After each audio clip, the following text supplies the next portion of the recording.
Assalamualaikum warahmatullahi wabarakatuh. Halo, apa kabar teman-teman? Bertemu lagi dengan Ibu Dian. Nah, kali ini Ibu akan sedikit menceritakan tentang Isra Mi'raj.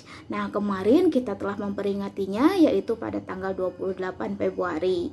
Nah, teman-teman, ada yang tahu tidak apa itu Isra Mi'raj?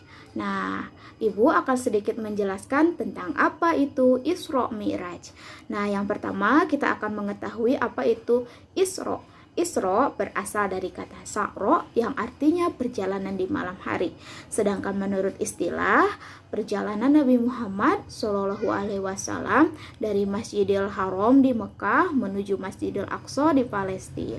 Sebagaimana firman Allah dalam Quran surat Al-Isra ayat 1 yang artinya Maha Suci Allah yang telah memperjalankan hambanya pada suatu malam dari Masjidil Haram ke Masjidil Aqsa yang telah kami berkahi sekelilingnya agar kami perlihatkan kepadanya sebagian dari tanda-tanda kebesaran kami. Sesungguhnya Dia adalah Maha mendengar lagi Maha mengetahui. Nah, sedangkan kata mi'raj adalah artinya suatu alat yang digunakan untuk naik. Sedangkan secara istilah artinya perjalanan naik Nabi Muhammad Shallallahu Alaihi Wasallam dari Masjidil Aqsa ke Sidratul Muntaha. Kita mulai kisah Isra Mi'rajnya Nabi Muhammad Shallallahu Alaihi Wasallam. Kisah Isra Mi'rajnya Nabi Muhammad Shallallahu Alaihi Wasallam terjadi pada tanggal 27 Rajab tahun ke-10 kenabian Nabi Muhammad Shallallahu Alaihi Wasallam. Nah, pada malam itu malaikat Jibril datang dengan membawa suatu perintah kepada Nabi Muhammad untuk melakukan Isra Mi'raj. Nah, Isra Mi'raj tersebut dilakukan perjalanannya satu malam menggunakan kendaraan bernama buraq. Nah, kendaraan buraq ini kecepatannya lebih dari cahaya. Nah, buraq ini seperti kuda namun lebih kecil dari kuda, memiliki sayap di kedua pahanya. Nah, perjalanan dimulai dari Mekah menuju Masjidil Aqsa di Palestina. Sampai di Palestina, Nabi Muhammad SAW melakukan sholat sunnah 2 rakaat di Masjid Aqsa. Nah, setelah itu naiklah Nabi Muhammad ke langit pertama.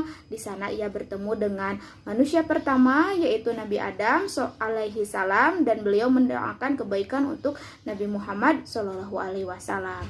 Nah, di langit kedua bertemu lagi dengan Nabi Isa alaihi salam dan juga Nabi Yahya alaihi salam. Naik lagi ke langit ketiga, beliau bertemu lagi dengan Nabi Yusuf alaihi salam dan naik lagi ke langit 4, beliau bertemu dengan Nabi Idris alaihi salam. Langit kelima beliau bertemu dengan Nabi Harun alaihi salam dan langit keenam beliau bertemu dengan Nabi Musa alaihi salam dan di langit ketujuh beliau bertemu dengan Nabi Ibrahim alaihi salam. Nah, setelah ke langit ketujuh, Nabi Muhammad menuju ke Sidratul Muntaha untuk bertemu dengan Allah Subhanahu wa taala.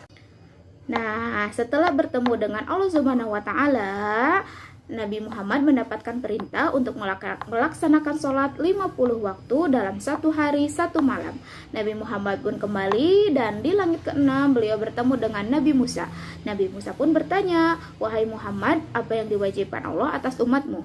Nabi Muhammad pun menjawab, "Sholat 50 waktu." Dan Nabi Musa pun berkata, "Wahai Muhammad, kembalilah kepada Tuhanmu dan mintalah keringanan."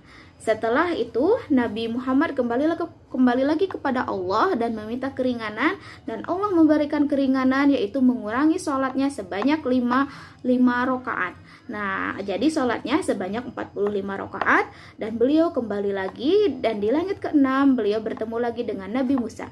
Nabi Musa pun berkata kembali, "Wahai Muhammad, kembalilah kepada Tuhanmu, sesungguhnya umatmu tidak akan mampu melakukannya." Nah, Nabi Muhammad pun kembali lagi kepada Allah dan Allah pun memberikan keringanan dengan mengurangi sholatnya sebanyak 5 rakaat.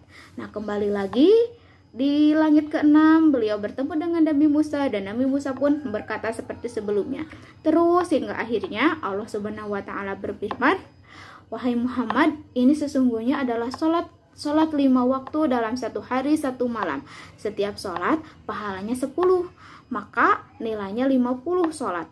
Barang siapa yang meniatkan kejelekan lalu tidak jadi melakukannya, maka tidak dicatat sebagai dosa baginya. Dan jika melakukan kejelekan, maka dicatat satu kejelekan." Nabi Muhammad pun turun dan menceritakan kepada Nabi Musa.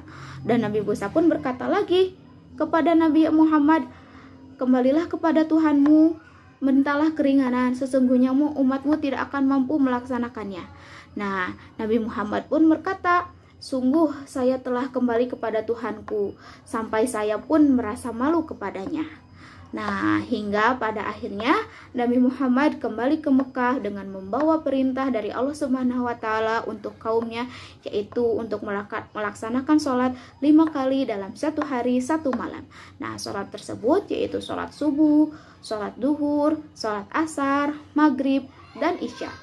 Nah, tadi merupakan kisah Isra Mi'rajnya Nabi Muhammad SAW. Dari perjalanan tersebut, beliau mendapatkan perintah untuk melaksanakan sholat 5 waktu dalam 1 hari 1 malam, yaitu sholat subuh, sholat zuhur, sholat asyar, sholat maghrib, dan isya. Nah, sholat tersebut bernilai 50 kali rokaat karena di dalam satu sholat bernilai 10. Nah, cukup sekian untuk kisah hari ini. Terima kasih. Mohon maaf bila ada kekurangan. Wassalamualaikum warahmatullahi wabarakatuh.